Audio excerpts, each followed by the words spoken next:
Bismillah, alhamdulillah, wa salatu wa salamu ala rasulillah. Assalamu alaikum wa rahmatullahi wa barakatuhu. Иншалла біз әрмен қарай сабақ жалғастырамыз. Біз негізі бұл сабақтардың бәрін мүмін аналар сабағына қарастырып жатырмыз.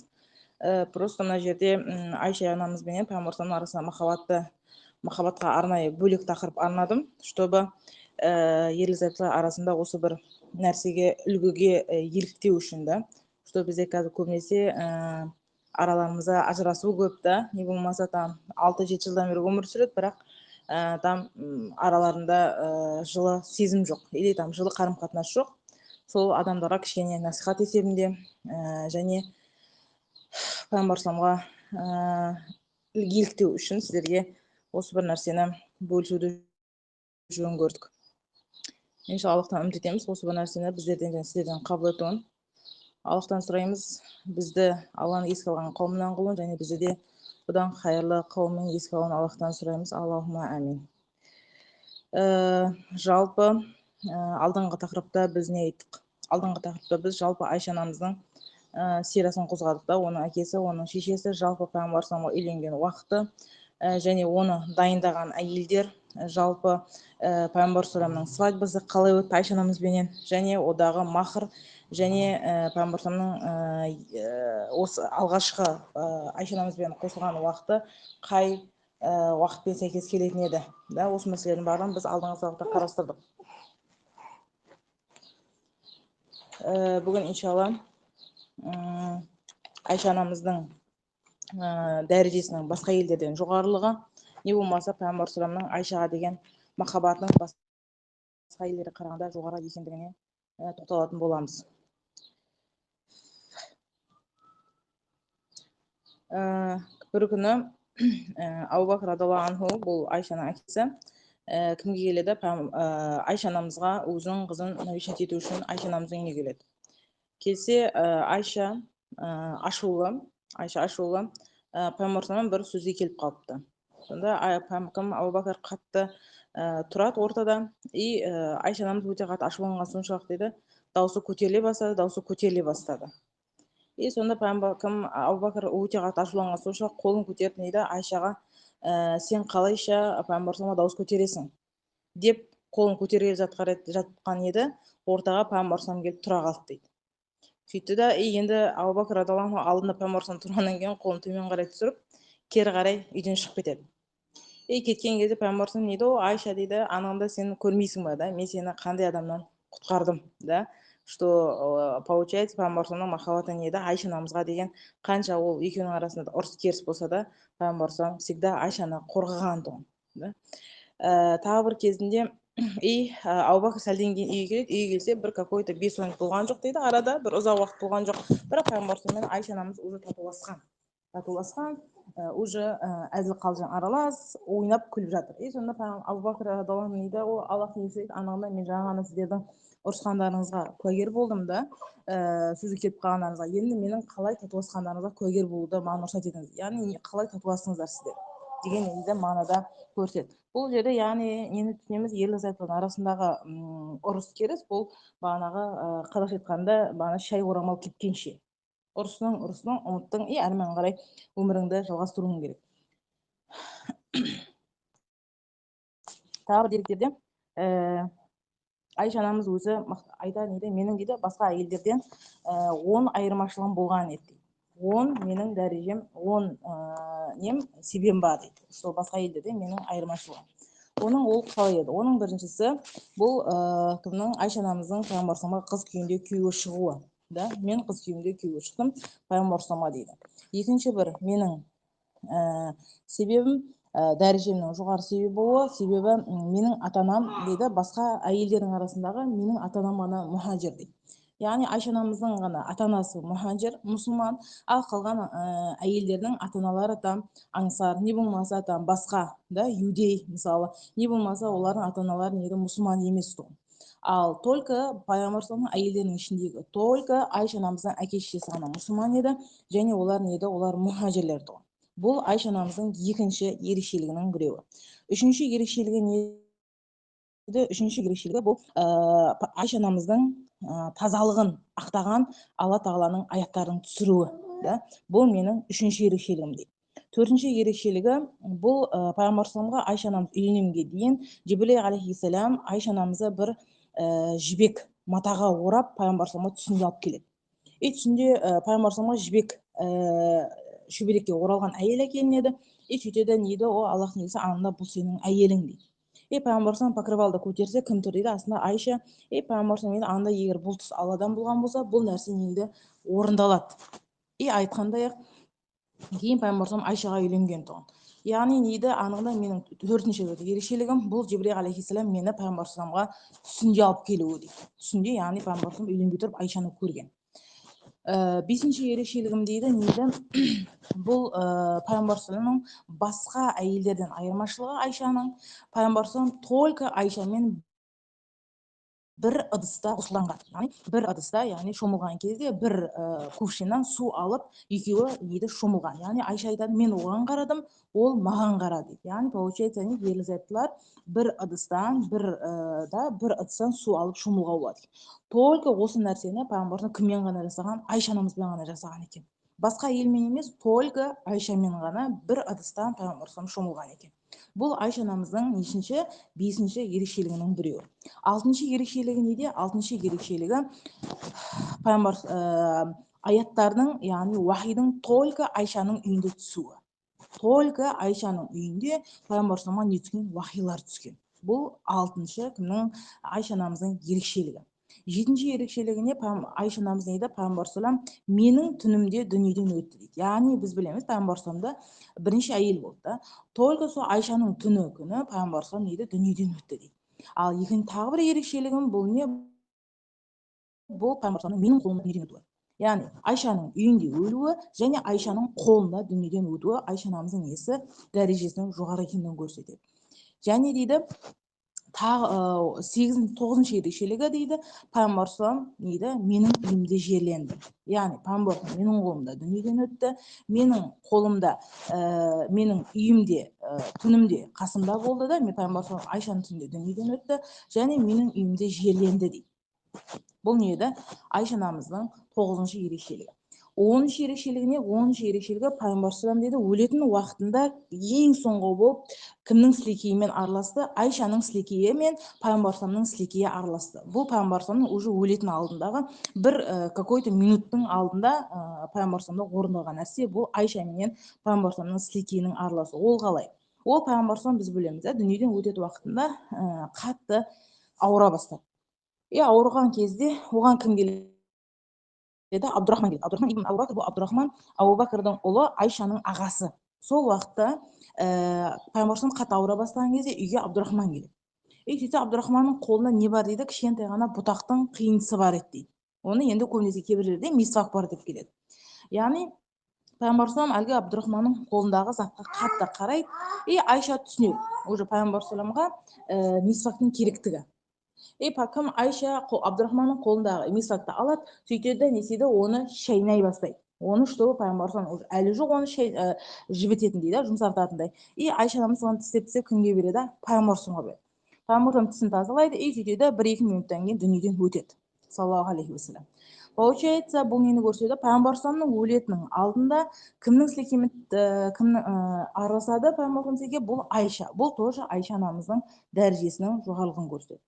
Келесі бір ерекшелігі неде? Мен пайғамбар саламның жақын досының қызымын дейді. Ал бізде Абу Бакр радиаллаху анху, бұл бізде пайғамбар саламның ең жақын досының біреуі тұғын. Біз бәріміз білеміз. Пайғамбар салам дейді, мен бір сахаба келді, дейді, я Аллахтың елшісі, сіз кімді жақсы көресіз десе, әлгі пайғамбар салам тұрады, дейді, анығында мен кімді жақсы көремін дейді? Айшаны. Әлгі сахаба тұрады, жоқ, ерлерден ше деген кезде пайғамбар салам дейді, оның әкесі дейді, яғни Абу Бакр. Получается, Айша дейді, анығында мен пайғамбар саламның жақсы көрген досының қызымын дейді. Бұл Айша анамыздың 10-12 басқа әйелдерден ерекшелігі. Енді бізде Айша анамыздың жеткізген хадистері көп. Айша анамыз өзіне жеткізеді, не болмаса өзінің басынан өткен жағдайды жеткізеді, не болмаса басқа әйелдер туралы жеткізеді. Мысалы, Хадижа анамыз туралы да, мысалы, басқа да әйелдер туралы хадисі кім жеткізеді? Айша анам жеткізеді. Енді осы бір хадистердің ішінен бір-екі хадиске үңілейік, да, чтобы сіздерге кішкене информация болсын. Бұл Айша анамызды мына қазір кейбір жерлерде әлі күнге дейін мына хайттың уақытында әйел басқа бөлмеде отырады. Ол тамақ дайындамайды, ол оның қасына ешкім жақындамайды. Бұған байланысты Айша не дейді? Мен де хайт болған кезде дейді, мен бір ыдыстан су іштім дейді. Сөйтіп сол ыдысты пайғамбар саламға бердім. Пайғамбар салам менің ернім тиген жерге ернін тигізіп не істеді? Су ішті дейді. Яғни бұл жерде Айша мен пайғамбар салам арасында махаббатты көруге болады, бұл бірінші. Екінші Айша анамызбенен, яғни хайттың кезінде әйелдің қолынан су ішуге болатындығы, тамақ ішуге болатындығы да, даже ол әйелдің үйді жинау, басқа да мәселелерге араласуына құқығы, яғни мүмкіндігі бар екендігін көрсетеді. Дейді, мен хайт кезде ет жедім, яғни сүйек жедім. Сол сүйек жеген жедім да кімге бердім? Пайғамбар саламға бердім. Пайғамбар салам менің ернім тиген жерге ернін тигізіп әлгі етті жеді дейді. Бұл тоже Бұхарайда келеді. Яғни бұл не тоже нені көрсетеді? Пайғамбар салам мен Айшаның арасындағы махаббатты көрсетеді. Және нені көрсетеді? Және Айша менен Айшаның яғни хайт кездегі мүмкіндігі бар екендігі да. Яғни хайт кезде біз не істей аламыз? Ыдысты біреуге бере аламыз, не болмаса ол нәрсені пайдалана аламыз. Және дейді, мен хайт кезде пайғамбар саламның шашын тарадым дейді. Мен хайт кезде пайғамбар саламның шашын тарадым.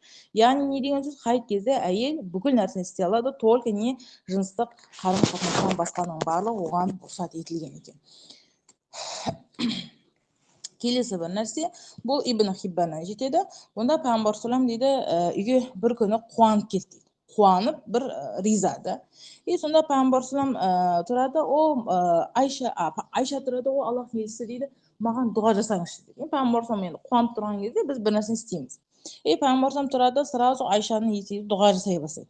О Алла, Айшаны кешіре көр, Айшаның біліп істеген, жақсыны істеген күнәларын барлығын кешіре көр деп пайғамбар салам дұға ете бастайды. Айша өте қатты қуанғаны соншалық не еді? Бағана кроватта секіре бастайды. Өте қатты қуанғаны соншалық. Сонда пайғамбар салам тұрады да, о Айша дейді, сені қуантқан не нәрсе? Менің дұғам ба сені қуантқан? Сонда Айша тұрып, иә дейді, Аллахтың елшісі, әрине мен сол нәрсеге қуанам. Сонда пайғамбар салам дейді, о Айша, бұдан кейін мен саған всегда дұға ететін боламын дейді. Осылайша бұл дұғаға кімді қосқан еді? Үмметті қосқан. Алла, үмметімнің біліп істеген, білмей істеген, ашық істеген, жасырын істеген күнәларын кешіре көр деп пайғамбар салам всегда дуа еткен болады. Саллаллаху алейхи уассалам. Даже мына неде Сахих Бұхари тоже келеді. Анас ибн Маликтен жеткен бір хадисте пайғамбар саламның Алла тағаладан дұға еткендігі. О Алла, мені жазалама дейді. Мені жазалама, мен қолымнан келгенше әйелдеріме әділеттімін да, түні, күні деген секілді. Бірақ мен бақылай алмайтын махаббат үшін, яғни мен Айшаға деген махаббатым жоғары екендігі үшін мені жазалама деп пайғамбар саламның дұға еткені бар. Яғни бұл жерде нені көруге болады? Айшаның пайғамбар саламға деген несі? Махаббатының жоғарылығы, және оны пайғамбар саламның қолында емес. Қалай айтқан кезде, бағанағы жүрекке әмір жүрмейді дейді ғой. Дәл сол сияқты пайғамбар салам Айшаға деген махаббатын ести алмайды еді, билей алмайтын тұғын. Көрдіңіздер ме? Бұл Айша мен пайғамбар салам арасында махаббат. Бұл Айша мен пайғамбар салам арасында неше түрлі махаббаттар, неше түрлі ойындар бар, Даже мен Айша үйленген уақыттарда пайғамбар саламның екеуінің жарысып ойнау, жүгіріп. Сонда бірінші кім ұтады? Бірінші Айша ұтады. Айша ұтқан еді, ол уақытта Айша жаста, жаңа үйленген уақыты, қызу да, денеде энергия. Ол всегда пайғамбар саламға айта беретін болды, что сіз жеңіліп қалдыңыз. Келесі жолы пайғамбар салам тағы да ойнайды. Бұл жолы кім жеңеді? Бұл жолы Айша пайғамбар салам жеңеді. Сөйтеді, не дейді? О Айша, мынау алдыңғы нәрсе үшін, яғни сен алдында сен жеңдің, бұл нені саған есеп деген сықылды да. Осылайша пайғамбар салам мен Айша не дейді? Бұл уақытта мен уже салмақ жинағанмын дейді уже. Осылайша Айша мен пайғамбар салам арасында ойындар болған. Енді пайғамбар салам мен Айшаның арасындағы махаббат да. Бұл мына көрінісі, Муслимнен келген бір хадис бар. Бұл да пайғамбар саламның бір көршісі болған дейді. Бұл персиялық болған дейді, или басқа ұлттың өкілі болған. Енді бұл персиялық көршісі нейді? Пайғамбар саламды қонаққа шақырады. Сөйтсе пайғамбар сол түні Айшаның түні болады, пайғамбар Айшаның үйінде, пайғамбар сұрайды, мені ғана шақырды ма, әлде мен қасыма Айшаны ертіп барсам бола ма? Әлгі адам енді бұл құл, әлгі хозяинның жіберген құл екен, бұл өзінше жауап беруге қысылады. Сөйтіп, қазір мен сұрап келемін хозяинымнан. Сөйтіп бұл барады. Сөйтіп хозяины барып бер, Айша да келсін, пайғамбар да келсін. Пайғамбар осылайша Айшаны ертіп бұл нәрсеге барады. Яғни бұл жерде пайғамбар Айшаға деген тоже несі, оны жалғыз тастап кеткісі келмегендігі да Айшаның түнінде. Не болмаса Айшаға деген махаббатын тағы да осы жерде көруге болады. Тағы да бір несінде пайғамбар тағы бір несі айырмашылығы Айша анамызбен да бұл Айшаның түнінде бүкіл адамдардың барлығы пайғамбар не беретін, сыйлық беретін тұғын. Мысалы, біреу пайғамбар бәрі күтеді, пайғамбар түні қашан Айшаға келеді. Сол Айшаға келген күні олар подаркаларын жіберетін тұғын. Получается, Айшаның түнде пайғамбар не келетін тұғын, подаркалар келетін тұғын, не болмаса тағы да бір өзгерістер, уақиғалар тоже Айшаның түнінде келетін. Былайша айтқан кезде Айшаны Алла Тағаланың тарапынан рахымға бөленген әйел бұл кім еді? Бұл Айша анамыз тұғын. Радаллаху анху раду ан. Сөйтіп не керек? Пайғамбар даже дүниеден өтетін уақытында пайғамбар уже түсінеді. Қазір дүниеден өтетіндігін, сөйтіп енді Айшаның ойына, что өлім туралы насихатты салғысы келеді. Что өлем деген сықылды. Сонымен пайғамбар қиналып жатқан кезінде пайғамбар басы қатты ауыра бастайды. Дүниеден өтетін уақытында. Сонда бұл ауру Айшаға беріледі. Атауы аурудан қатты күшейгені соншалық, бұл қасындағы Айша басын, мен де басым ауырып деп, пайғамбар Айша басын ұстай бастайды. Пайғамбар Айша дейді, сенің де басың ауырып жатыр ма? Мен де басым ауырып жатыр. Сонда пайғамбар дейді, Айша дейді, сен қалай қарайсың дейді. Қазір сен дүниеден өтуге сен қалай қарайсың? Мен сенің кебініңді, жаназаңды шығарамын, сені жерлеймін да, сенің артынан дұға етемін. Сен бұған Айша қалай қарайсың дейді. Сонда Айша не дейді? Анығында бұлай керек емес дейді маған. Анығында қазір мен өлсем, сен мені жерлейсің, сөйтесің дейді, менің түнде сен уже басқа әйелмен өткізесің дейді.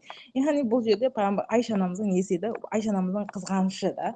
Даже пайғамбар дүниеден өтетін уақыттың өзінде Айша анамыз пайғамбар өте қатты не істеген еді? Қызғанған деді. Қазір біз бірнеше оқиғасына тоқталамыз иншалла. Бұл не?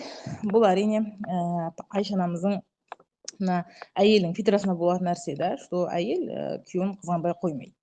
Бір күні пайғамбар әйелдері жалпы екі топқа бөлінген. Подружкалар деген болады ғой, екі топ, что әр әйел өзінің несімен дос та. Мысалы, Айша, Хафса, былай келген кезде Айша, Хафса, Сафия, Сауда төртеуі бір топ, қалған әйелдер бір топ. Сөйтіп, пайғамбар әйелдері екі топқа бөлінетін болады, бір-біріне соперничать болады. Сонымен бір күні пайғамбар күйеуі не істейтін кезде, походқа шығатын кезде, всегда қасына бір әйелді алып шығатын тұғын. Оған жеребе тастайды, сол жеребеге кім шығады, соны алып шығатын тұғын. Сонда бір күні пайғамбар бір походқа шықпақшы болады, сөйтіп жеребе тастайды. Жеребе тастаған кезде әлгі жеребеге кім шығады? Хафса мен Айша шығады. Енді екеуі бір топ, екеуі подружка ғой, екеуі бір-біріне. Сонымен Айша мен Хафса дайындалады. Сонымен бір күні бағана Хафса келеді Айшаға. Айша дейді, давай бір нәрсе істейік дейді, ойнайық да, давай біз былай істейік дейді. Давай сен қазір мен отырған паланкинге сен отыр, сенің паланкинге мен отырайын дейді. Паланкин деген нәрсе бағана түйенің үстіндегі мына әйелді жауып қоян не болады бір төртбұрышты да, қалай айтуға болады оны. Мына түйенің үстіндегі әйелі отыратын орын да, что төртбұрышап сыртынан қаптап қойып, соның ішінде әйел отырады, мысалы. Соны паланкин дейді. Соны Хафса айтады, давай менің паланкингіме сен отыр, сенің паланкингіме мен отырайын дейді. Айша ойнадым жоқ, сөйтсе бұл не еді? Бұл былай айтқан кезде ловушка тұғын да. Сөйтсе пайғамбар всегда, бұл қалай ловушка болды? Себебі пайғамбар всегда қандай да бір походқа шыққан кезде, всегда бағана Айшаның түйесімен бірге келіп дейді, сол қасына сөйлесетін тұғын дейді.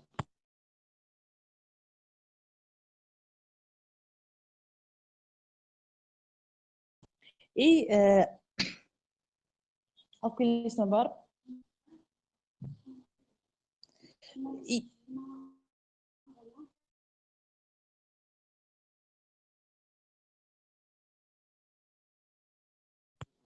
И сөйтсе пайғамбарымыз всегда походқа шыққан кезде дейді, Айшаның отырған түйесінің қасына келіп, всегда анау баратын жеріне дейін Айшамен бірге сөйлеседі екен.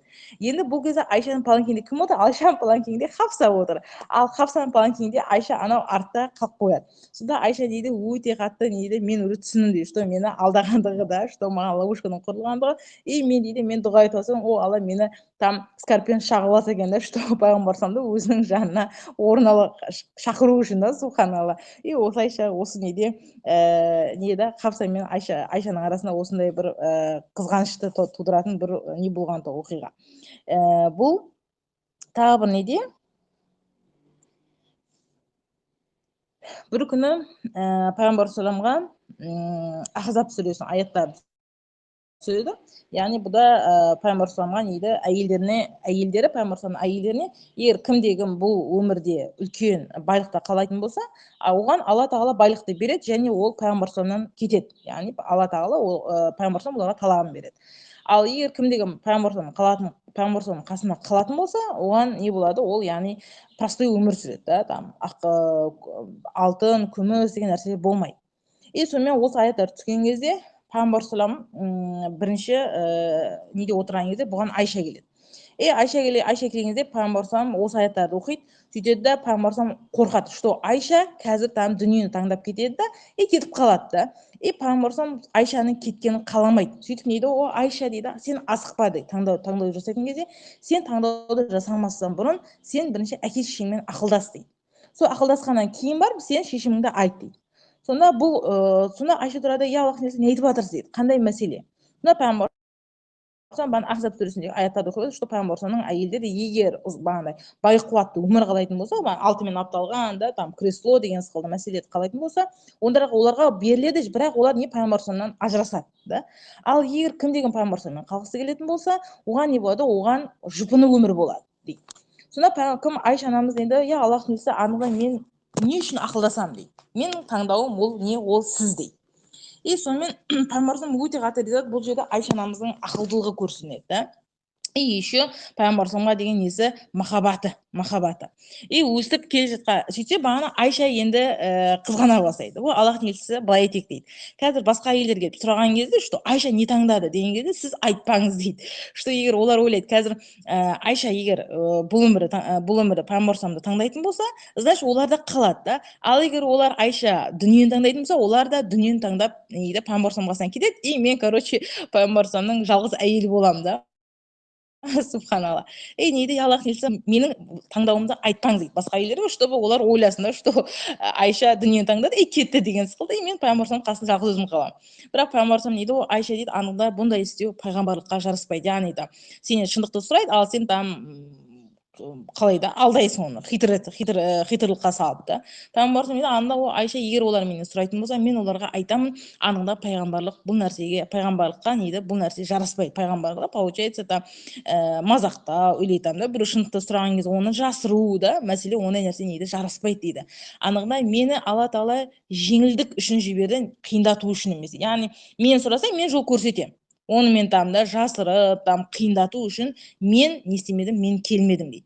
И осылайша Айша анамыз дейді, осы жерде тоже Айша анамыздың несі махаббаты көрінеді, да. Бірақ осы хадисті Айша өзі жеткізеді. Бұл жерде енді Айша анамыздың тоже ақылдылығы, да. Мысалы, біз ананың орнында болсақ, Айша біз жасыратын едік, өйткені бұл жерде бізге пайғамбар саламның тарапынан не жасағанды упрек болды, да, что олай жасауға болмайды деген сықылды, да. Егер қазір біреу бізді порицать етсе, біз соны жасыруға тырысамыз, что біреу біліп қоймасын деп. Бірақ Айша анамыз соған қарамастан не істеді? Бұл хадисті бізге жеткізді. Бұл тоже Айша анамыздың бір ақылдылығының бір көрінісі, да, что оған пайғамбар салам упрек жасаса да, бірақ Айша анамыз бұл хадисті бізге жеткізді. Радаллаху анха. И осылайша тағы бір неде Айша анамыздың қызғаншақтығына байланысты, бұл біз білетін атақты оқиға, да, что кімнің Бұхариде келетін бұл нәрсе. Бұда пайғамбар салам дейді, пайғамбар саламға бір Айшаның күні пайғамбар саламға қонақ келеді. И Зейнап Ал Зейнеп бұл Айшаның соперницасы. Былайша айтқан кезде Айша мен Зейнеп всегда бір-бірімен бәсекелескен тұғын да, что пайғамбарымызға қайсымыз жақынбыз да, қайсымыз пайғамбарымыздың жүрегін жаулаймыз деген сықылда. И сонымен осы уақытта Зейнеп Айшаға тамақ жей береді ыдыспенен, тарелкаменен. Яғни бұл намек тұғын, что о Айша, сен пайғамбарымызға нашар қарайтын болсаң, міне да тағам, и оның несінде қонағына да тағам деген сықылда. Кімге? Айшаға жібереді. Сонда Айша бұны қатты ашуланды да тарелканы жерге лақтырды дейді. Тәрелке сынды. Бірақ пайғамбарымыз сол уақытта ананда сендердің аналарың, яғни пайғамбарымыздың әйелі қызғанды дейді. Болды. Одан басқа кімді? Айшаны ол нескен жоқ, оны порицать еткен жоқ, оған ұрысқан жоқ. Там сен не істедің да, қонақтың алдында мені позор қылдың, или там сен неге тамақты лақтырасың деген сияқты әңгіме болған жоқ. Бұл Айша анамыздың қызғанышын пайғамбарымыз не істеген еді? Оны порицать еткен жоқ, и оған ешқандай да упрек болған жоқ. Субханалла. Ал бізде кейін пайғамбарымыз түскен тамақтарын жеуге болатын жинап алды да, басқа тарелканы кімге қайтарды? Зейнепқа қайтарды дейді. Получается, біз бұл жерден қандай пайда аламыз? Яғни әйел қызғанып жатқан болса, біз не істемейміз? Біз оған түсінікті жағдаймен қарау. Өйткені бұл фитр, да, әйел по-любому өзінің әйелін қызғанбай қоймайды. Ал екінші мәселе бұл тамақ мәселесі. Яғни жеуге желінетін тамақ болатын болса, біз не істемеуіміз керек? Біз ол нәрсені просто так ысырап жасамауымыз керек. И келесі махаббат бұл қызғаныш, бұл Айшаның Жуварияға деген қызғанышы. Жувария бинт әл-Харис радиаллаху анха, бұл тоже пайғамбарымыздың әйелі.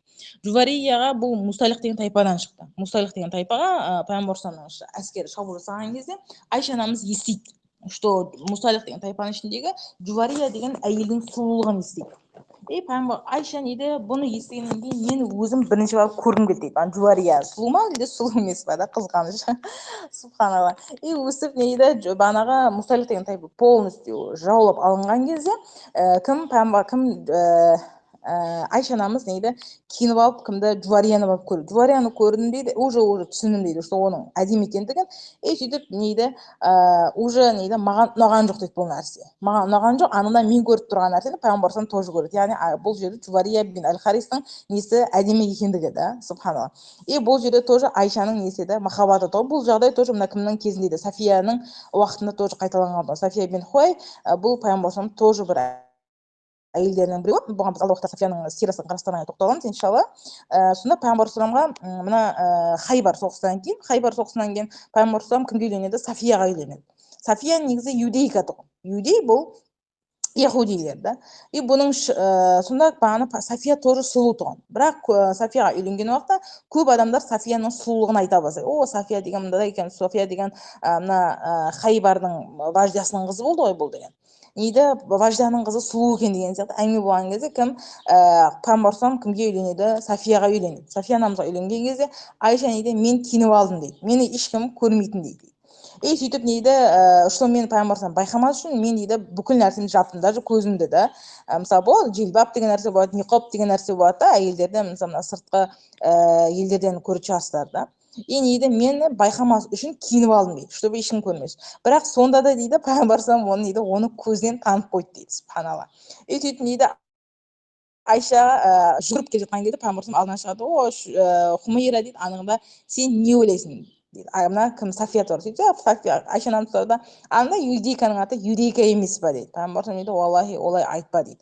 Анығында Сафия өзінің дінін дәлелдеді дейді. Бұл дәлелдеді деген нәрсе, бұл Сафия анамыздың ертең тоқтамыз. Жалпы Сафия анамызбен кім үйленген кезде, пайғамбарымыз үйленген кезде Сафия пайғамбарымызды қабылдамай қояды бірінші түні. Сонда пайғамбарымыз түсінбейді, неге бұлай болып жатыр. Кейін Сафия анамыз бұны түсіндіреді. Аллахтың елшісі, анында сіз маған ренжулі шығарсыз дейді, чтобы мен сізді қабылдаған жоқпын. Неге? Себебі дейді, біз мына Хайбардың территориясында болдық. Яғни Алланың жауы, яхудилердің территориясында болдық. Яғни мен сізбенен сізге келісетін болсам, яғни что может түнде басқа біреулер бізге шабуыл жасауы мүмкін еді да. Мысалы яхудилер шабуыл жасауы мүмкін еді. И мен сіздің амандығыңыз үшін бұл нәрсеге келіскен жоқпын дейді. Бұған пайғамбарым өте қатты риза болғандықтан кейін даже София анамыздың негізі бойы кішкентайлау болған, сол кезде пайғамбарым мына Софияны атқа мінгізетін кезде, түйеге мінгізетін кезде всегда отырып тізесін кімге, Софияға ұсынатын. Бұл деген София менен пайғамбарым арасындағы махаббат да. Бұған кейін біз тоқталамыз иншалла. Өйткені біз бүгін Айша анамызбен пайғамбарым арасындағы махаббатқа тоқталуды жөн көрген болатынбыз. Сонда бұл жерде пайғамбарымыз кім? Айша дейді. Анда юдейканың аты юдейка емес па? Бірақ пайғамбарымыз дейді, олай сен олай айтпа. Анда кім? Айша София өзінің еді исламын дәлелдеді дейді. Яғни бұл жерде тоже Айша анамыздың несі махаббаттарының біреуі да. Тағы бір пайғамбарымның Айшаның қызғанған жері бұл мына пайғамбарым дүниеден өтетін уақытта 10 күн бұрын, 15 күн бұрын пайғамбарымға кім түседі? Жибрил алейхиссалам келіп, оған түнде мына әлбақыда қабірін навещать етуді насихат етеді. Яғни қазір әлбақыға барып, сол жерде жатқан жерлерге адамдарға не істеу керек? Сәлем жеткізу керек, дұға ету керек және сәлем жеткізу керек. Сонымен бұл уақиттен келген уақытта бұл өте түннің уақыты тұғын, бір өте адамдардың ұйықтап жататын демалатын уақыты. Пайғамбарым орнынан тұрады, Айша ұйықтап жатыр. Пайғамбарым жаймен тұрады да, жаймен сықырлатпай бөлмеден шығып қаққа қарай тартады. Әлгі пайғамбарымның бағана әлбақы несіне қарай тартады, қорымына қарай. Бұны Айша естиді. Сразу атып тұрады. Қақа бара жатыр да, пайғамбарым менің түнінде басқа елге бара жатыр, бұлай болмайды. Сөйтіп дейді, Айша анамыз киініп алады, пайғамбарымды аңдай бастайды. Пайғамбарым әлбақыға барады, әлбақыға барып сол жерде дұға етеді. Келе жатса, пайғамбарым өзінің алдындағы бір бейненің кетіп бара жатқанын көреді. Айша анамыз дейді, мен жүгіре бастадым дейді. Тез жүре бастадым, что пайғамбарымның шағы уже көбейді да, что қазір мені біліп қояды. Кім Айша жүгірген сайын пайғамбарымды жылдамдата бастайды. Бұл кім да, что менің алдымда кетіп бара жатқан түннің ортасында. Айша анамыз сразу үйге келеді. Шешініп сразу төсекке қарай секіреді, что пайғамбарым білмес үшін. Бірақ Айшаның мына ентігіп тұрған несі демі кетпеген тұғын да. Сонда пайғамбарым келеді, о Айша, бұл сен ба дейді. Сен ба дейді. Пайғамбарым Айша дейді, иә менмін дейді. Анда пайғамбарым Айша дейді, анда өзінің қызғанышын жасыра алмаған тұғында, что пайғамбарым Айшаның түнде басқа елге кетуі мүмкін. Сонда пайғамбарым бұған қатты көңілі қалған тұғында, о Айша, сен қалай ойлайсың да, что Алланың елшісі сенің түніңде басқа елге кетуі да, сен ұйықтатып, басқа елге барып та түнімен қайтадан үндемей қайтадан орнына келіп жатуы деген сықылда бір жеркенішті амалдар да. Бұндай амалдарды Алланың елшісі істейді деп сен ойлайсың ба? Бұның қалай сен да, сен неге бұлай ойлайсың деп пайғамбарым өте қатты бұл Айшаның қызғанышына ренжіген тұғын. Бірақ тоже Айша анамыздың бұл жерде тоже несі махаббатын көруге болады, субханалла. Даже бір түні Айша анамыз түнде ұйықтап жатырмын дейді. Ұйықтап жатқан кезде оянса, пайғамбарым орында жоқ. Енді ол уақытта свет жоқ, бізді кісілерді телефон фонарь жағу жоқ. Айша анамыз дейді, қолымен сипалай бастайды. Пайғамбарым қайда да, түнде орында жоқ, қайда кетті. Сөйтіп нені сипалай бастайды жерді. Сөйтсе пайғамбарымның Айшаның қолы пайғамбарымның несіне тиеді? Балтырына тиеді. Балтыр, оказывается, пайғамбарым намазда сәжде етіп жатқан уақытында пайғамбарымның балтырына Айша анамыздың қолы тиеді. Аныңда дейді, о Аллахтың елшісі, сіздің ойыңыз басқа, менің ойым басқа да. Пайғамбарым түнде Алла құлшылық етіп жатса, Айша анамыз дейді, анда мен сізді басқа елге кетіп қалдым ма деп дейді, уайымдап жатырмын да, субханалла.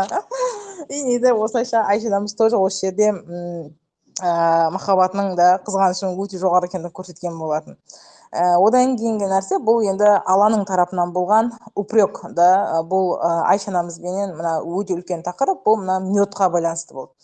Пайғамбарым всегда бір әйелге кіретін күні, мысалы Айшаға кіретін түні, мысалы кез келген әйелге кіретін түні пайғамбарым бүкіл әйелдердің барлығын навещать етіп шығатын. Бірінші барлық әйелге кіреді, содан кейін барып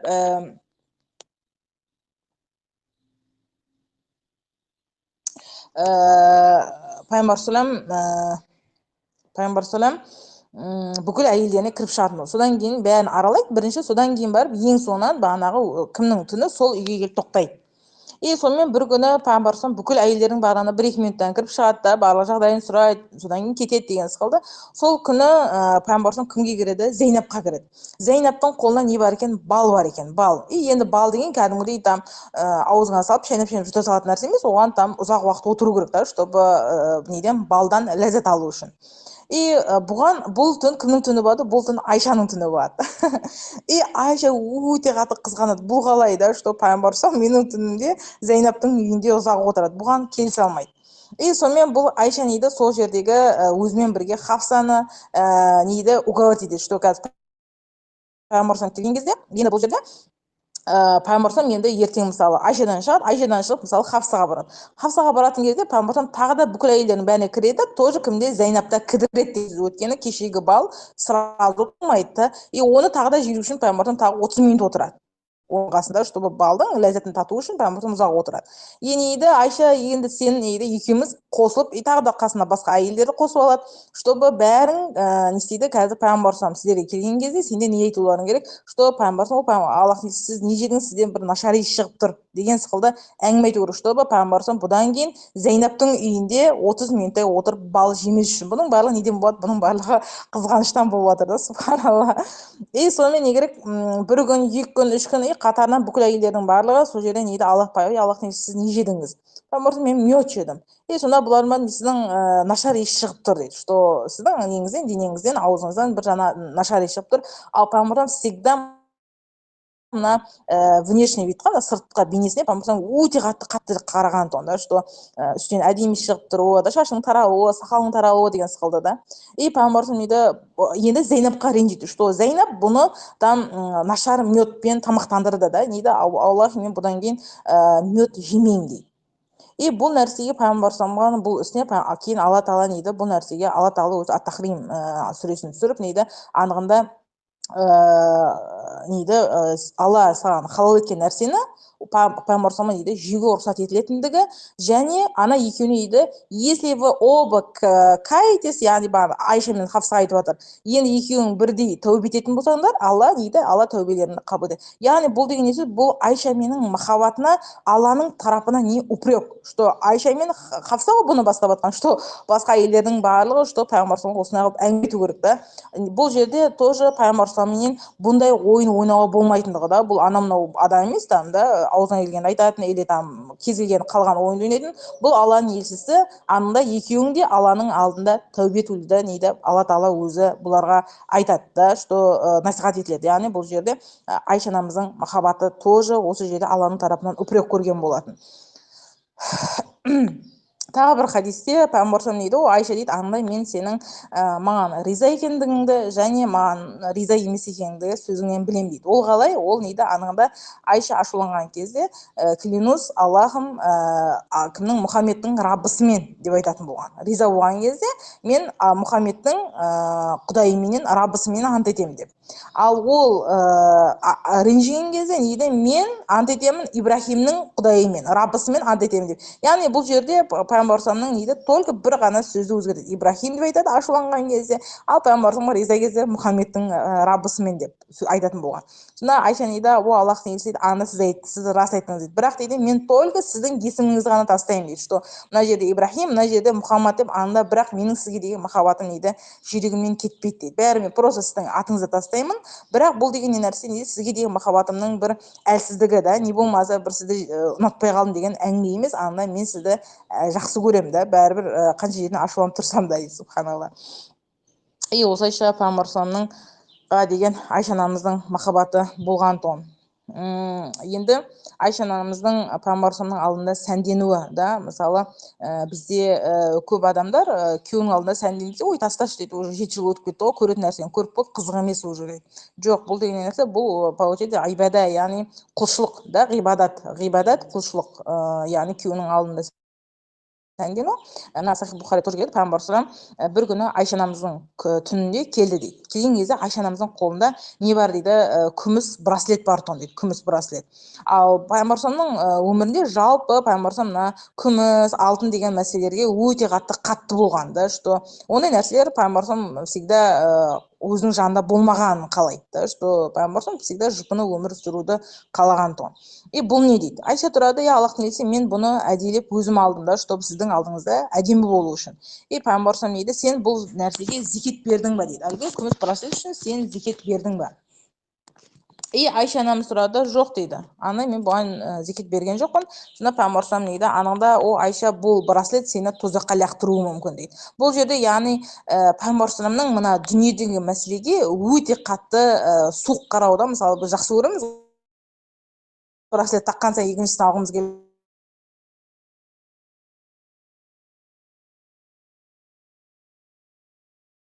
Мені шығарып жіберді. Мені шығарып жіберді. Так, дауысым естілді ғой, қайтадан.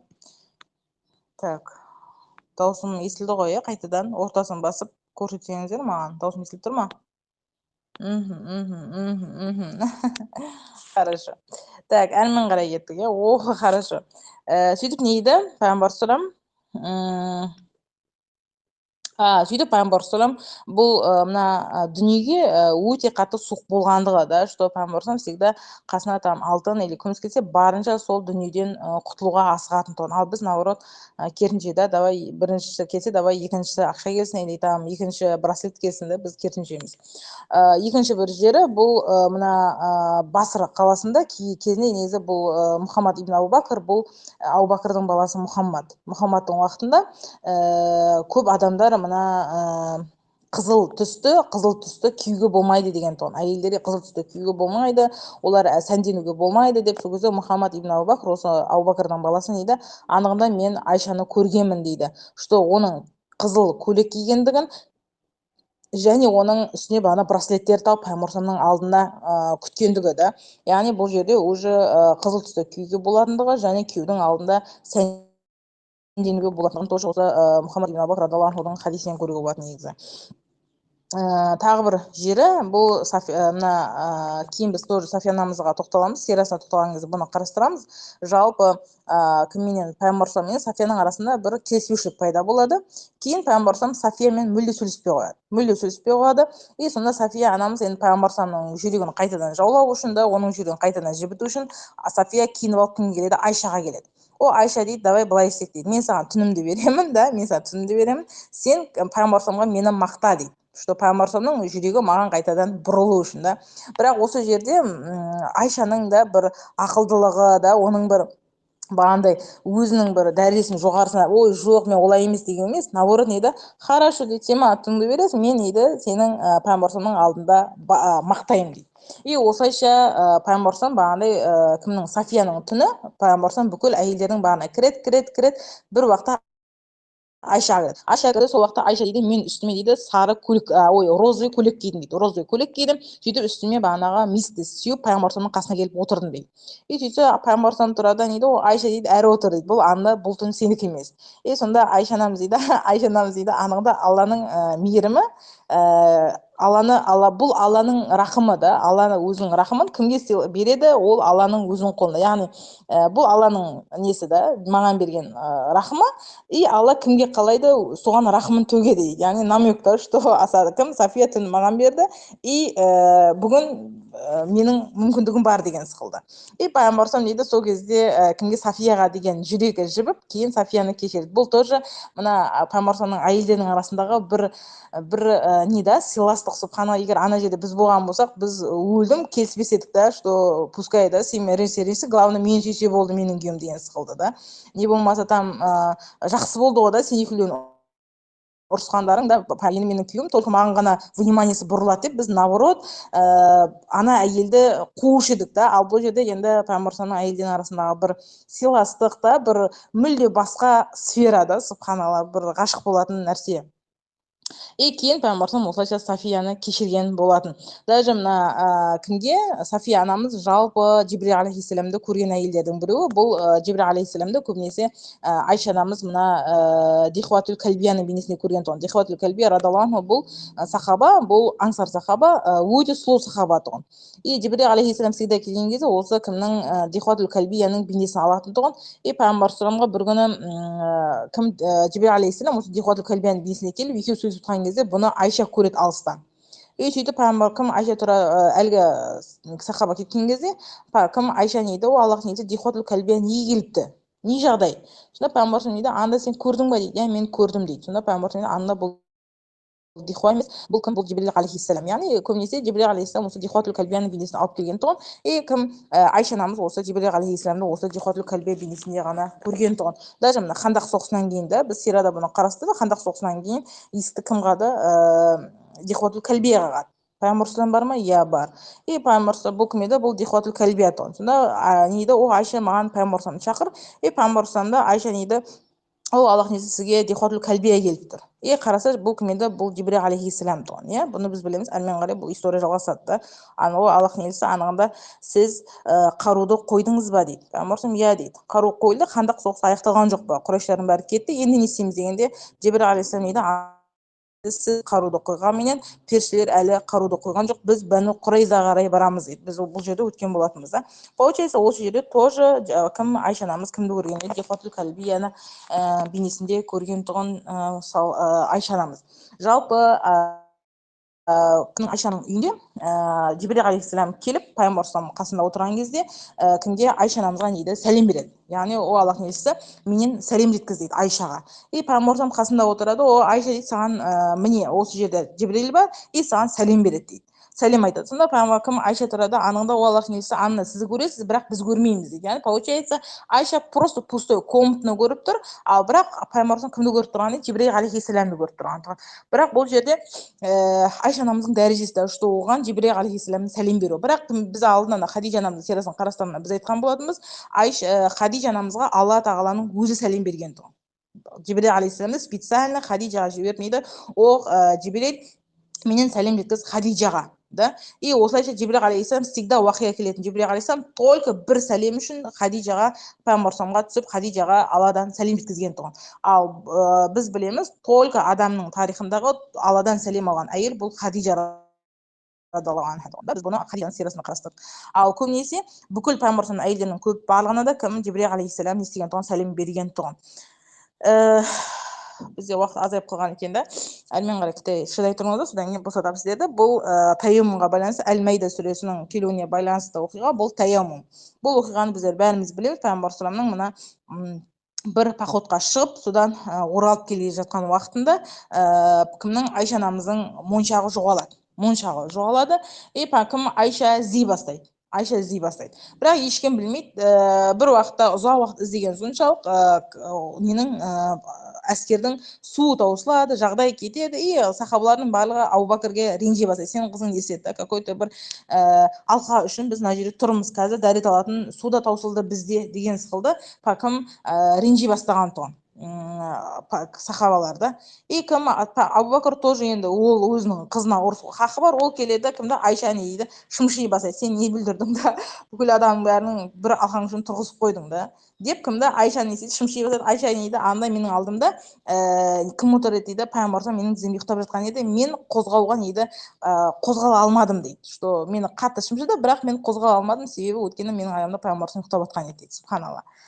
Кейін сол кезде пайғамбар не түседі? Осы Әл-Майда сүресіне тайяммумға байланысты, яғни сендерде су таусылған жағдайда сендер тайяммумменен бағанағы топырақты пен дәрет алып, яғни топырақты ұру арқылы, тайяммумды білесіздер ғой, барлықтарыңыз, топырақты ұрып, қолмен бетті сипау арқылы сендер намаз оқи аласыңдар деген жеңілдік келеді. Сонда бүкіл сахабалардың барлығы кімге? Абу-Бәкір радиаллаху анху өте қатты риза болғандығында, что сендердің себептерінен Алла бізге не дейді? Жеңілдік берді. Бұл өткені мына арабтар көбінесе бағана походқа шығады, соғысқа шығады, ол уақытта көбінесе суды тасып бір-бірімен алып жүру деген нәрсе проблема туғанда, біздің сияқты қазір пойыз или там астына бір нәрсе болған жоқ. Олар ол уақытта там суды алып жүру деген мәселе қиын болған тұғын.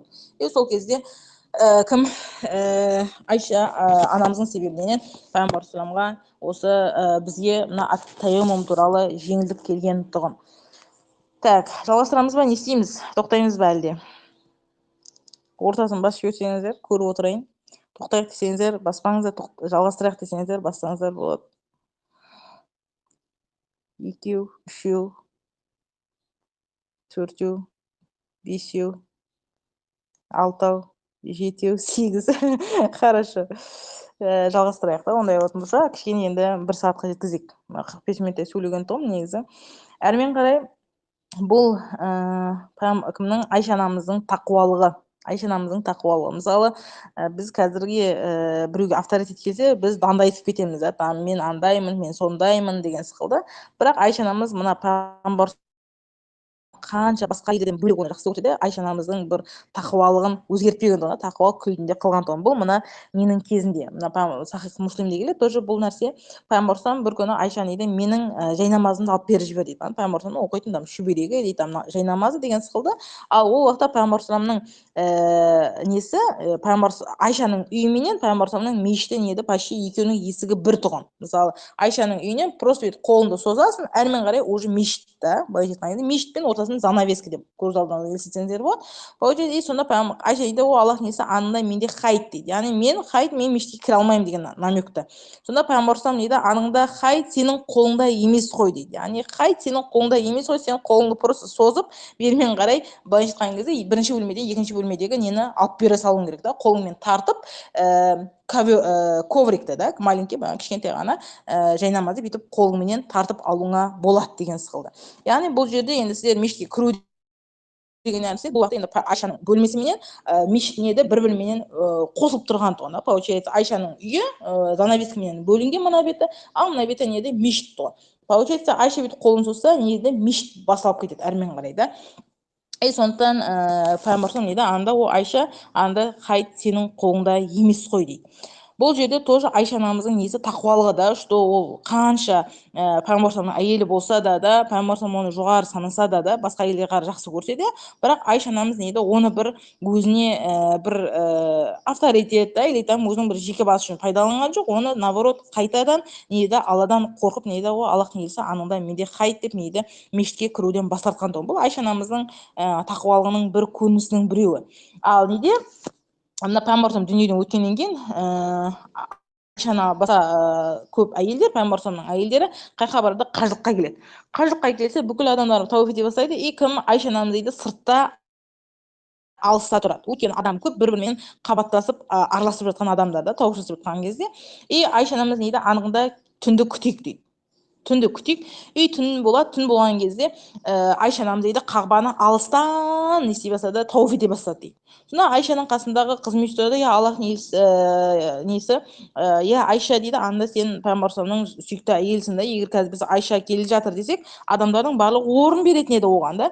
Сіз кір спокойно тауып ете алатын едіңіз, давайте сөйтейік десе нейді, жақындап нейді, нені қаратасты сүйік дейді. Сонда кім Айша анамыз тұрады, нейді, жоқ маған керек емес, мен басқа еркектермен нейді араласқым келмейді. Яғни қазір ол ортаға кіретін болса, басқа еркектің там қолы да, денесі біреулер байқаусызда тиіп кетуі мүмкін, бірақ Айша анамыз нейді, мен басқа еркекпен нейді араласқым келмейді. Яғни оған бір даже олармен бірге араласып тауып жасағым келмейді. Бұл неді? Бұл тоже Айша анамыздың несі да, өте жоғарғы тақуалығы да, бұл өте несі. Тағы бір жерде тоже Сахих Бухарида келеді, бұл Айшаның молочный дядясы, мен қазақша аударды білмеймін, бұл осы дядясының әйелі Айшаны кішкентай кезінде емізген тұғын.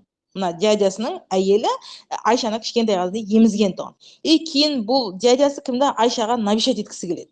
Кірсем бола ма деп. Сонда Айша нейді, пайғамбарымнан мен рұқсат сұрайын дейді. Сіз кіруге бола ма, әлде болмай ма? Сонда пайғамбарымнан келіп сұраса, пайғамбарым дейді, болады дейді. Бұл сенің көкең емес па да? Сөйтсе Айша ұялып не дейді, Аллах несі, анында бұл көкең емес қой менде емізген, бұның әйелі ғой мені емізген дейді. Яғни оның кіргенін қаламайды, что ұялады да. Бірақ пайғамбарым дейді, анығында ол сенің және, яғни егер ол кіретін болса, не жоқ да, қарсылық жоқ. Өйткені бұл не да, көкесі. Осылайша Айша анамыз тоже осы жерде бір несін көрсеткен тұғын, тақуалығын да. Ал несі бұл қатты білетін жер, бұл кешегі Омар радиаллаху анхудың моласы да. Біз білеміз, Айша анамыздың үйінде пайғамбарымның қабірі бар, және Абу Бәкірдің қабірі бар, және Омардың қабірі бар. Всегда бірақ Айша анамыз дейді, Абу Бәкір мен Омар жатқан кезде всегда үйде там орамалсыз жүретін да, біреу менің күйеуім, біреу менің әкем деген сықалды. Бірақ Омар радиаллаху анху келген кезде всегда Айша анамыз дейді, только занавескамен ғана кіретін тұғын. Не болмаса там үстіне киім киетін тұғын дейді. Неге? Өйткені бұл жерде не дегенмен Омар жатыр ғой деп. Бір жағынан бұл Айша анамыздың тақуалығын көрсетеді, ол бір да, что өлген адамның алдында да оның бағанағы ұялғандығы да. Біз қазір тірі адамнан ұялмаймыз ғой, өлмек тұрғанда. Біз тірі адамнан ұялмаймыз, ал Айша анамыз өлген адамнан ұялған тұғын. Ол бірінші, екіншіден Омарға деген құрмет тұғын. Что ол не дегенмен Пайғамбар сахабасы да, не дегенмен ол халиф болған адам, ол не дегенмен мұсылмандардың басын қосқан адам деп нейді Омарға деген құрметпен кім Айша анамыз всегда Омардың жатқан қабырының қасынан естейтін тұғын дейді. Бағанағы шүберегін жауып кімнің Пайғамбарымның моласын навещать ететін тұғын дейді. Субханалла. Бұл тоже Айша анамыздың тақуалығының бір белгісі. Айша анамыздың бір несі өте садақаны көп беретін әйелдердің бірі болған. Көп беретін әйелдердің бұл Айша анамыз. Бұл Сахих Бухарида келеді. Бұны біз бәріміз білеміз. Бағана Айшаның үйіне бір әйелдің күйеуі, оның қолда 2 бала болды дейді. 2 бала болды. Айшадан бірдеңе сұрайды. Айша үйіндегі бір құрманы береді. Сондағы әйел әлгі құрманы 2-ге бөліп, бір бөлігін баласына, бір бөлігін бір баласына береді. Менің дауысым үзіліп кетіп жатыр, өйткені интернет әлсіз менде. Так, естіліп тұр ма дауысым енді қазір? Дауысым естіліп тұр ма қазір? Хорошо. И осылайша, бірақ кейін бұны Пайғамбар саллаллаху алейхи мақтайды да, что әлгі әйелдің жәннаттық болатыны да, что ол өзі дәмі көрмей, бір құрманы 2 баласына бөліп бергендігі да, бұл әйелдің тоже тақуалығының бір белгісі. Кейін Айша анамыздың тағы бір тақуалығы, бұл Айша анамыз всегда өзіне келген сыйлықты да, өзіне келетін, мысалы, кімнің тұсында, Абу Бәкірдің тұсында, Омардың тұсында бұлар не жасаған тұғын, налог жасаған тұғын, яғни көмек да, Пайғамбарымның әйелдеріне ақша төленетін тұғын, бір көмек ретінде да, көмек ретінде. Бірақ Айша анамыз дейді, соны тарататын тұғын дейді. Мысалы, таңертең дейді, сол күні Айша анамызға таңертеңгі уақыт бұған 100 дирхам ақша алып келеді. Муауия радиаллаху анху тұсында Айшаға 100 дирхам ақша беріледі. Типа бұл көмек да, что Пайғамбарымның әйелдеріне көмек берілген тұғын. Айша сол күні не істеген еді? Ораза тұғын дейді. Бірақ ифтарда дейді, Айшада ауыз ашатын не болған жоқ дейді, ифтар болған жоқ дейді. Субхана, қолыңа сен 100 мың ақша береді сенің қолыңа да, и сен кешке сенің ифтарында 100 мыңнан 1 тиын жоқ қолыңда, субханалла. Да? Бұл Айша анамыздың несі, бұл Айша анамыздың жомарттығы тұғын. Сонда бағана қасында қызметшілер, бұл мүміндердің анасы аныңда неге ифтарға бірдеңе алып қалмадыңыз да, что сіз де мен де ифтарда ашатындай бірдеңе алып қалмадыңыз ба дегенде Айша дейді, маған есіне салмадың ба дейді. Субханалла да. Ана жерде біз болсақ, біз бірінші өзімізге тамақ аламыз да, одан кейін бала шағамызға, одан кейін туыстарымызға да кем-кетіктің бәрін түзейміз, содан кейін барып қалған қалдықты садақаға беретініміз. Ал бірақ Айша анамыздың осы жердегі бір тақуалығы да, оның бір садақаға деген жомарттығы неді, өте үлкен дәрежеде тұғын. Бұл даже мына кімнің тұсында үлкен фитна болған тұғын, Абдулла ибн Зубайрдың тұсында. Мен осы нәрсені айтайын, содан кейін сіздер жіберемін, хорошо? Өйткені кейбір адамдар шаршауы мүмкін. Абдулла ибн Зубайр кім еді? Абдулла ибн Зубайр бұл атақты воин, бұл кімнің? Абу Бәкірдің Әсма деген қызынан туылатын бала. Бізде Абу Бәкірде Әсма деген қыз болды, және Айша деген біздің Айша анамыз бар, және Асма бар. Асма бинт Абу Бәкір бұл Зубайр бин Ауамға үйленеді. Зубайр бин Ауамға үйленеді, бұлардан Абдулла ибн Зубайр деген бала туылады. Осы Абдулла ибн Зубайрдың уақытында, Абдулла ибн Зубайрдың былайша айтқан кезде кімнің? Айшаның племяннигі да, былайша айтқан кезде Махр. И кім бір күні Абдулла ибн Зубайр бұны естиді, что Айшаға берілген бүкіл ақшаның барлығын Айша сразу өзіне ештеңе қалдырмастан таратып жіберетіндігін Абдулла ибн Зубайр естиді. Сөйтіп өте қатты ашуланады, көптің көзінше нейді, анығында Айша бұл нәрсені тоқтатады, или мен бұл нәрсеге мешайт етемін дейді. Яғни как Махр есебінде бұл Айшаға тоқтау қойғызалады, что істемейсің деп та. И өстіп нейді көптің алдында айтады. Бұны Айша естиді. Айша естиді, сөйтеді да өте қатты ренжиді. Қалай кім Абдулла ибн Зубайр бұлай айтады? Мен Аллаға әбет беремін дейді. Яғни мен Аллаға ант беремін, что мен бұдан кейін Абдулла ибн Зубайрмен бұдан кейін сөйлеспеймін дейді.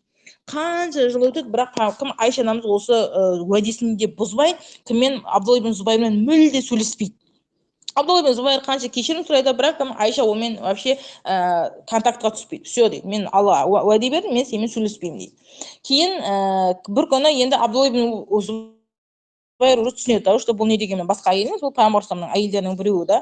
Бұған енді өліп кетіп жатса, бұл арты жақсы болмайды да. И сонда Абдулла ибн Зубайр не істей бастайды, енді құйтырқылық іздей бастайды. Қалай да Айшамен бірге Айшаның үйіне кіруге мүмкіндік іздей бастайды. Сонымен Айша ол уақытта басқа сахабаларға не беретін тұғын, сабақ үйрететін тұғын. Кім? Абдурахман ибн Асуад деген болды. Сосын Әл-Мисвар ибн Махрама деген адамдар болған тұғын. Ол уақытта Айша оларға хадис үйреткен тұғын. И бұл екеуі Абдулла ибн Зубайрдың досы. Бұлар біледі, что Абдулла менен Айшаның арасындағы осы бір кішкентай да түсініспеушіліктің болғандығы, и олардың вообще сөйлеспей жүргендігін біледі. Сонымен Абдулла ибн Зубайр бұлардан көмек сұрайды. Сендер маған достарым, давайте мені қалайша Айшамен контактыға түсуге көмектесіңдер дейді. Мен бағана Абдурахман ибн Асуад бар, Әл-Мисвар бар, и Абдулла ибн Зубайр бар. Үшеуі Айшаның үйіне келеді. Айшаның есігін қағады, кіруге бола ма дейді. Сол Айша айтады, кіріңдер дейді. И кім енді аналар енді қасында Абдулла ибн Зубайр тұр, енді бұл уақытқа ол екеуі кірген тұғын сабақ алуға. Енді Абдулла ибн Зубайр кірсін ба деп сұрау үшін дейді, біз бәріміз кірейік пе, әлде только некоторые, да, бір арамыздағылар кірсін ба дейді. Сонда Айша ойында дым жоқ, бәрін кіріңдер дейді. Бұның қасында кім бар еді? Абдулла ибн Зубайр радиаллаху анху бар тұғын. И сонда бағанағы Айша сабақ берген кезде ортада занавеска болатын тұғын. Занавеска біз айтқан болсақ хиджаб, да, мысалы там мешітке барған кезде ортада там шүберек тұрады или дпо тұрады, да, что ортаны бөліп. И Айша мына жағында түсіндіреді, и мына жақтағы екі адам сабақтарын жазады. И сол кезде бағана бөлмеге кім кіреді? Бөлмеге Абдулла ибн Зубайр кіреді, и ол занавескеден өтіп кімді? Айшаны құшақтай бастайды. И екеуі сол жерде не дейді? Субханалла жылай бастайды. Бірнеше жылдан бері Абдулла ибн Зубайр менен Айша анамыз бір-бірін көрмеген. И Айша анамыз өзінің бағанағы антын бұзбау үшін Абдулла ибн Зубайрмен мүлде байланысқа түспеген тұғын. И осылайша екеуі жылай бастап бір-бірімен қауышады. Радаллаху анху раду анху. Кейін Айша анамыз енді өзіне келгеннен кейін дейді, анығында мен Аллаға ант бергенмін дейді, что мен сенімен сөйлеспеймін деп, енді мен не істеймін дейді. Сонда бағанағы осы күннен жазып жүрген хадис алған екі сахаба дейді, сразу Айшаға дейді, о Айша, анығында сен кафаратыңды өтеді, искупление. Мысалы бізде кафарат деген бар, мысалы сен біреудің атынан ант етсең, мысалы мен Алланың атымен ант етемін, мен осы үйге кірмеймін деп айтасың. Бірақ сен случайно кіріп қойдың ол үйге, значит сен не істейсің? Сен кафарат өтейсің. Кафарат деген не? Кафарат деген нәрсе 3 күн бойы тоқтамай ораза ұстау. Яғни сен бөліп ұстауға болмайды, бір күн ұстап, екі күн, бір күн қатарынан, 3 күн қатарынан ұстайсың. Егер сен екі күн ұстап, үшінші күн ұстамай қойсаң, қайтадан бірінші күннен бастайсың. Бұл кафараттың айырмашылығы сода, басқа бір оразалардан да, бұл подряд тұтуың керек. Что сен бөліп қойсаң, сен есептелмейді бұл нәрсе. И осылайша дейді, о Айша дейді, аныңда сен осы кафаратыңды өте, аныңда мен Абдулла ибн Зубайрмен татулас дейді. Өйткені бұл нәрсе родственник связь, да, мына туысқандық қарым-қатынасты үзу үшін сен ант берсең, оны бұзуың керек. Мысалы мен айтамын да, шешеммен мен Алланың ант етейін, мен шешеммен араласпаймын деймін. Бұл не? Бұл ант дұрыс емес деп қалады. Неге? Өйткені бұл туысқандық қарым-қатынасты үзуге арналған. Яғни туысқандық қарым-қатынасты бөлуге арналған да. Сондықтан көбінесе ғалымдар айтады, егер бұндай ант болса, лучше антты бұзып кафаратыңды өте, лучше туысқандық қарым-қатынасты жалғастыр дейді. Өйткені туысқандық қарым-қатынас көбінесе Құранда қаралады, туысқандық қарым-қатынасы жоғары саналған да. Дейді, қасындағы сахабалардың барлығы дейді, Айша анығында, о мамамдер анасы анда сіз кафарат өтеңіз, чем Абдулла менен нені өтегенше, да, бұзғанша. Бірақ Айша анамыз субханалла 3 күн емес 40 күн ораза тұтқан тұғын. 40 рет Айша анамыз нені өтеген тұғын кафаратын, что мен ыңғайсызданамын да, что Алланың атымен ант еттім, сол антымды мен бұздым деп всегда Айша радаллаху анха субханалла өзінің тақуалығын осы бір жерде тағы да көрсеткен болатын. Радаллаху анха. Субханалла. Сөзіміздің соңын иншалла біз мына хадиспен аяқтайық. Пайғамбар саламның хадисінде, о Айша, анығында сен менің бұл өмірдегі әйелімсің және менің ақыреттегі әйелімсің дейді. Анығында бұны Ибн Аббас радиаллаху анху подтверждать еткен болатын. Айша анамыздың Пайғамбар саламның бұл өмірдегі әйелі және ақыреттегі әйелі болатындығын.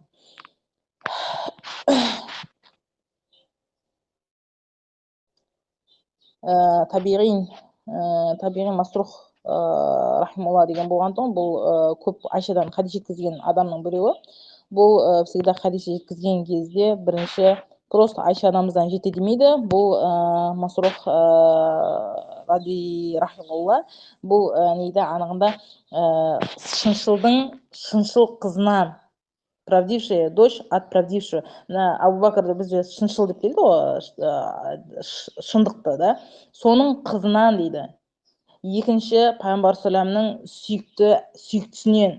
Үшінші, 7 қабат көк аспаннан ақтау келген әйелден келген хадис деп бірінші Айша анамыздың дәрежесін көрсетті. Содан кейін барып Айшадан келген хадистерді жеткізетін тұғын.